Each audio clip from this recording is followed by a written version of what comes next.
All right, y'all. So week 22 is over. Heading into week 23. The MLS already posted their standings. Of course, their power rankings is different from their standings. I honestly don't buy too much into power rankings to begin with, because in my opinion, power rankings are subjective. That's why I like my power rankings, because my power rankings are not subjective. It's just based on points and performance. And I determine best teams just based on your pure performance, not based on who I believe is the best team, based on injuries and coaching and, certain style of play.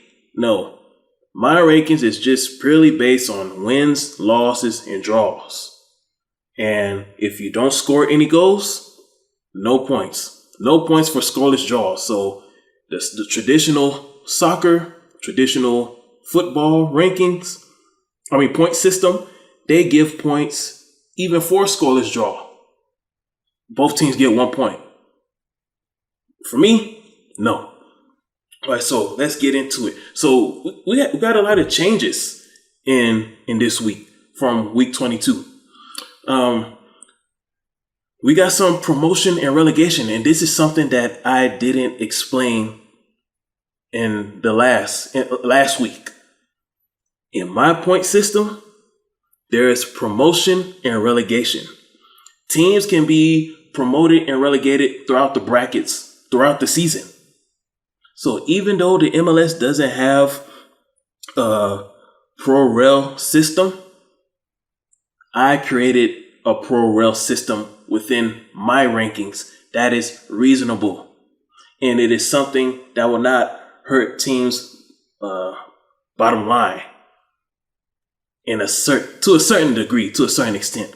But anyways, so the AkWu rankings have pro-rel. So look at week 22 elites. The star next to the team names and the point, that means they either have been promoted from one bracket to a higher bracket, or they've been relegated from a higher bracket to a lower bracket. After New York Red Bulls' impressive dominating win over Austin on Sunday, they've been promoted. They earned 3 points. They had 29 points. Now they have 32 points. And so they joined Austin, Philly, and LAFC in the elite bracket. LAFC still remains number 1. Philly still remains number 2. The reason by that is not because LAFC has more stars, but LAFC has more overall wins than Philly. Austin lost to the New York Red Bulls. So they dropped points, but they're still ranked number 3. Now you may be thinking, why? Because the Red Bulls beat Austin head to head. However, Austin has more points than the New York Red Bulls.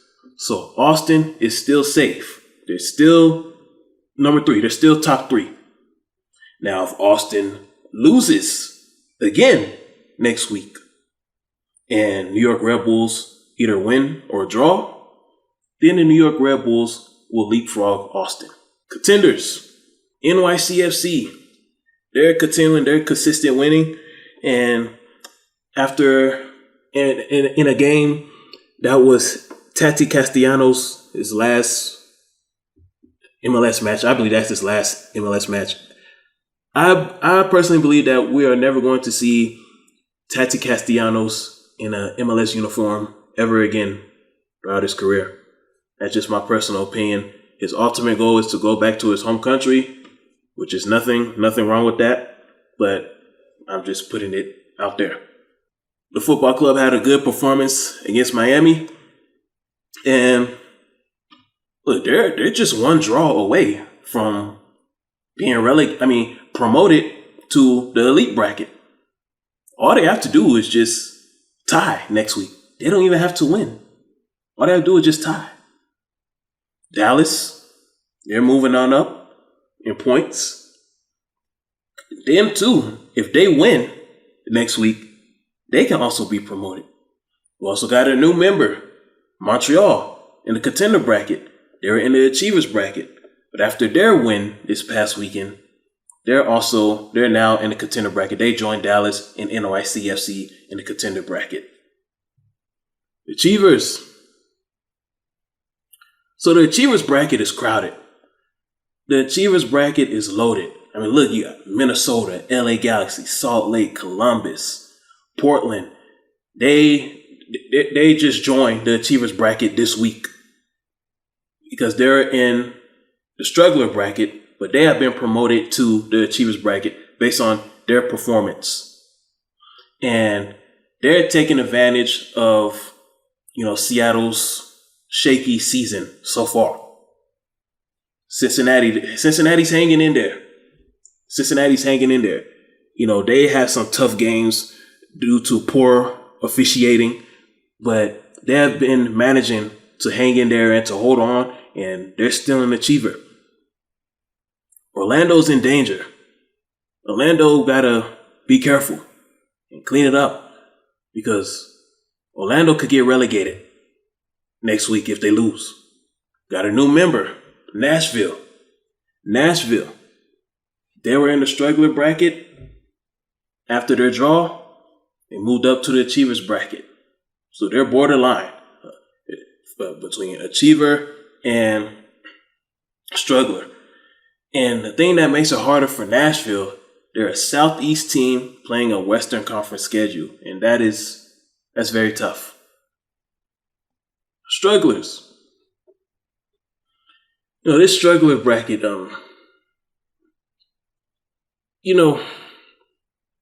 if the soccer point system was similar to my point system, we can all agree that these teams here will most likely not make the playoffs this year. But because teams do not lose points for losing matches, you have a team like Chicago who actually has a chance of making the playoffs. And a good thing about Chicago, in my rankings at least, they have a chance to finally leave the negative points, to get out of the negative group. Even with a draw next week, as long as it's not a scoreless draw, they will have 1 point. Then they'll get to 0. And even though 0 is no points, it's better than negative points.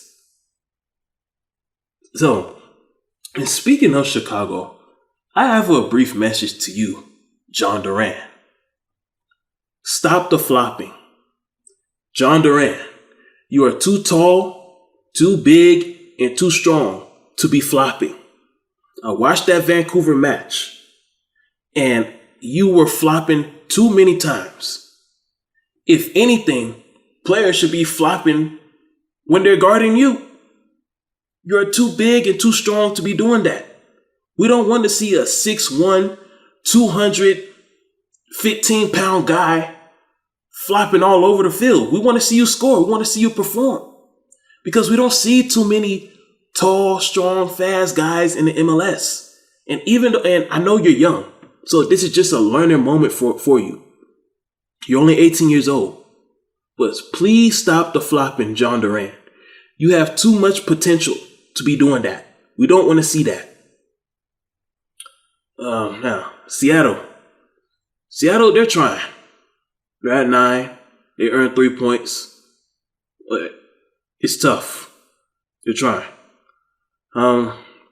This is the strugglers bracket. And honestly, I don't see any team leaving the strugglers bracket until we get to All-Star break. After All-Star break, that's when I can see some teams leaving the strugglers bracket. I mean, New England. Let me check real quick. Who are their next couple of opponents? So their next 2 opponents are Toronto and Orlando City. I don't see New England winning these next 2 matches. Toronto, they look recharged. Now, I know that was just one game, But New England hasn't done much this season for me to believe that they can go on a 2-game winning streak in order to get out of the strugglers bracket. That's why I think New England's next 2 games are either going to be scoreless draws or just a draw. So I don't see New England getting out of the strugglers bracket before the MLS All-Star break. Vancouver. I honestly lost faith in the Vancouver Whitecaps after they blew that last 10 to 15 minute lead that they had against Minnesota. The same night that the El Tráfico match went on, like 2 weeks ago. I lost faith in Vancouver ever since then. Vancouver's next 2 opponents, Nashville, Houston. I don't see Vancouver winning any of these matches. And even a draw won't get them out of the strugglers bracket. And as for the rest of the teams that's in the strugglers bracket, they got a long ways to go. Seattle, Atlanta, Miami. I mean, look, all these other teams have a long ways to go. So the strugglers bracket that you see now from week 22, it's going to be like that through All-Star break. Now, Saturday the 13th, we'll see what kind of progress some of these teams have made. But this week's Pro World, as I stated earlier, New York Red Bulls promoted to Elite. They're in the Elite group now. Montreal promoted to Contender. Portland and Nashville promoted to Achiever. Nobody was relegated from this week. So that's a good thing for all the clubs. And the teams that are in the strugglers bracket, they're going to be there for at least the next 2 weeks. At least this week, next week, and probably week after that. So for the next 3 weeks, the teams that you currently see in the strugglers bracket, they're going to be there for a pretty long while. Now, there are some teams that are in danger of relegation. Even though nobody was relegated in week 22, there are some teams that are in danger of being relegated in week 23. Montreal, they're on borderline. They only have 20 points. So at 20 points, that's borderline of Contender, Achiever. Now this week, Montreal plays NYC FC. And Montreal could win this. If not win, they can at least get a draw out of this. Why? Because NYC FC is dealing with change again. First, they had to deal with their coach leaving mid-season. And we saw, especially in that the U.S. Open Cup match against the Red Bulls, we saw NYCFC was a little dysfunctional from the change of head coaches. Now they're losing a valuable star. So the NYCFC team that we saw for the last 2 to 3 games, we may not see that same NYCFC team this week. Besides that, they're still the defending national champs and they're still a solid club. So Montreal is still in danger of being relegated. They get a loss, they're getting relegated. Scoreless draw, they're safe. Draw, win, safe. There's also a couple teams that's in danger of being relegated to the strugglers group. Portland, Cincy, Orlando, Nashville. Portland, 16 points. Cincy, 16. Orlando, 16. Nashville, 15.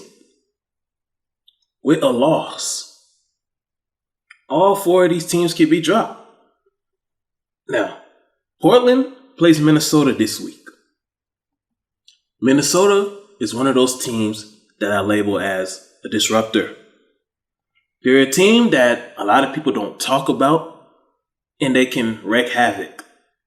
Them, along with Nashville. So this is a big match for Portland.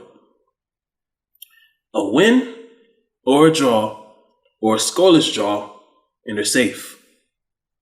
Cincy plays Miami. Cincy to win this match. Miami is not a serious club. Miami is not a serious club. The ownership group in Cincy is more serious about building a legitimate, good franchise more than Miami. Anything less than a win, I'll be disappointed with with Cincy.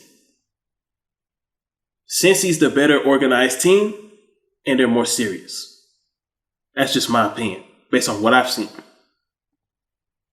Orlando plays DC United, another team.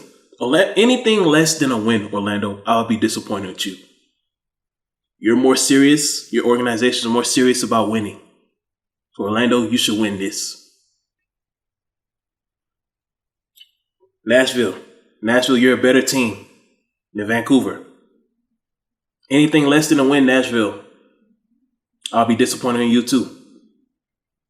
The team that has it the worst, the toughest out of this whole group, and that's in danger of being relegated, is Portland.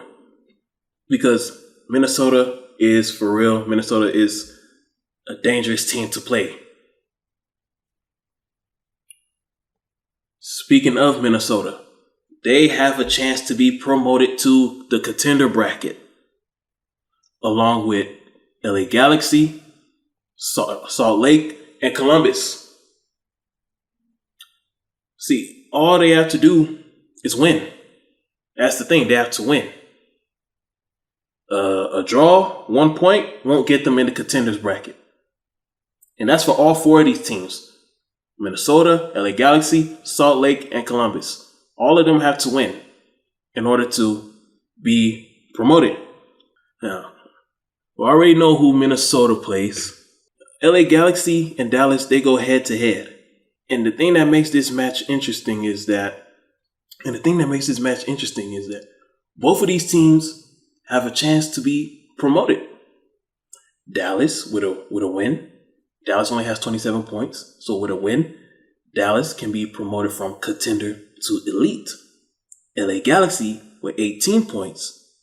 If they get a win, they can be promoted from achiever to contender. NYCFC. All NYCFC needs is a draw because they have 29 points. So all they need is 1 point to get promoted to elite. If they can find a way to at least get 1 point or draw in that match against Toronto, which will not be easy without Tati Castellanos, that'll be good. Columbus, 17 points. So in order for you, Columbus, to get promoted to the contender bracket, you got to win. And you play Charlotte. Charlotte, that's a team that's in the strugglers bracket. However, Charlotte can play. Charlotte can really play. And Columbus, with your new addition of Cucho Hernandez, you should be the better team. But Charlotte is you just don't know. Sometimes they play really good, and there's times they play really bad. So you just don't know. So this is still going to be a tough match for you, Columbus. So that's that for the MLS rankings for this week. Before we move on to USL, I'm just going to give you a chance to just look at it again.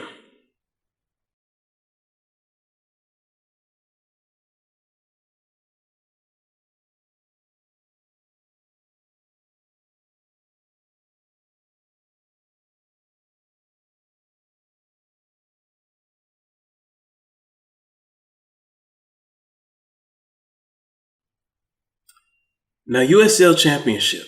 The fight for the top spot in the USL Championship is interesting. I don't know if the USL have their own version of Supporter Shield, but the same rules applies for the USL when it comes to my point system and my rankings. The same rules from the MLS applies to the USL. And the difference with this USL rankings, I didn't rank all teams. I'm not studying all teams. I'm not studying the developmental clubs, the twos, the Atlanta United, LA Galaxy, New York Red Bulls twos. I'm also not studying the Las Vegas Lights and the Loudoun. I'm not studying developmental clubs. I am studying real professional franchises. So, with that being said, San Antonio is at the top with 40 points. And they're right ahead of Tampa, San Diego, Louisville. You see that dash next to Louisville's 35? That means they earn no points. No points for scoreless draws. New Mexico. New Mexico is promoted from the contender bracket. They have 30 points. Contender's also crowded too. And it just makes me think, like, look, I haven't watched too many USL games, but based on my study, the USL is more competitive than the MLS. You see, in the USL, you have way more teams in the elite and the contender bracket compared to the MLS. You don't have too many teams in the elite and the contender bracket in the MLS. Now look at the achiever bracket. Only 2 teams. Strugglers bracket. Less. See, the MLS has more teams in their struggler bracket. The MLS has like 15 teams in their struggler bracket. Let me go back and count. Let's go back and count. Look at that. Look at the MLS struggler bracket compared to the USL struggler bracket. MLS struggler bracket. 1, 2, 3, 4, 5, 6, 7, 8, 9, 10, 11, 12, 13. 13 teams in the MLS struggler bracket. The USL struggler bracket. 1, 2, 3, 4, 5, 6, 7, 8. 13 strugglers in the MLS. Only 8 strugglers in the USL Championship League. So that right there should tell you something. The level of competition in the USL Championship League this year is more fierce, is more intense than the MLS. And the reason why I believe it's like that is because you have more USL Championship teams who are eager to moving to the MLS. Look, you got the San Diego, Tampa, San Antonio, Louisville. We already know all 4 of those cities want an MLS franchise. And also in the contenders. You know Sacramento wants to be MLS franchise. Birmingham's ownership group already stated earlier this year that their ultimate goal is to move up to the MLS. As a result of that, that's why I think USL Championship is more competitive as a result of that. You know, when you join the MLS, it's just more money, more resources. That's why it's like that. So in the Achievers bracket, you got El Paso, Miami. Miami just got promoted from the Strugglers bracket. El Paso lost to San Antonio, so they remain in the Achievers bracket. Strugglers bracket, similar to the MLS Strugglers bracket. I don't see any of these teams moving up anytime soon, unless they just start performing better. If Indianapolis gets a win next week and the following week they get a draw, so if Indianapolis gets 4 points within the next 2 weeks, they will be in the contenders bracket. I mean, the achievers bracket. Look at Charleston. -13. Look at Hartford. Now, I'm not surprised. But when I saw that Hartford match on ESPN earlier this year, it's just the lack of fan support. It just made me realize it just made me realize that, I don't know. It just made me realize that they're a poor franchise. Or they're performing poor this year. And the reason why they happen to be on ESPN is because they're in the New England region, and that's ESPN's headquarters. Anyhow, Phoenix, this is a surprise. Phoenix being a struggler this year. Phoenix is a team that's trying to get promoted to the MLS. They're supposed to be competing with San Diego and Sacramento and Las Vegas for MLS promotion. Phoenix is not looking good this year at all.